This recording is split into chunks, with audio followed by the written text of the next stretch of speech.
Get your free copy of the complete tutorial at www.teachucomp.com/free.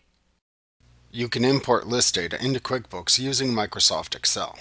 You can also easily copy and paste data from an Excel workbook into lists within your company file without having to perform an import. To see how you can perform this task, please review the lesson titled Adding Multiple List Entries from Excel previously within this tutorial.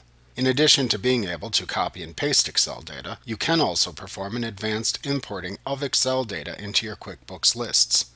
To import information from an Excel workbook into QuickBooks Customer, Vendor, Item, or Account lists, select File, Utilities, Import Excel Files from the menu bar.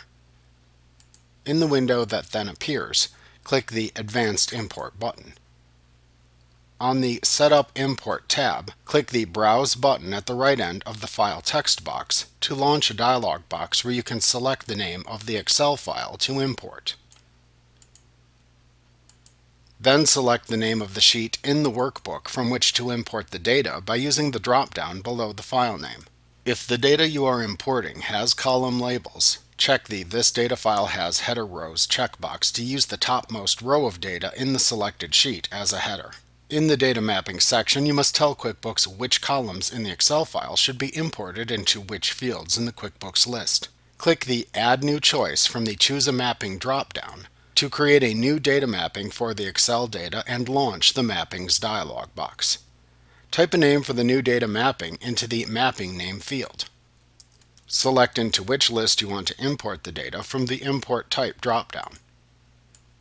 When you do this, the available fields in the list will appear in the left column. For each piece of data that has a match in your Excel import file, click into the right column and select the name of the Excel column if your list has headers to which the data corresponds.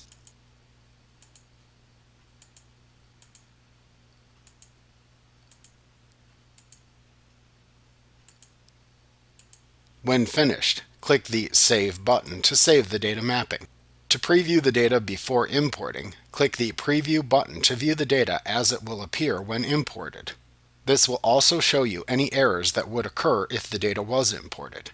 At the bottom of the window, you can select how you want QuickBooks to handle imported rows that cause errors. When the data looks good, click the Import button to import the data.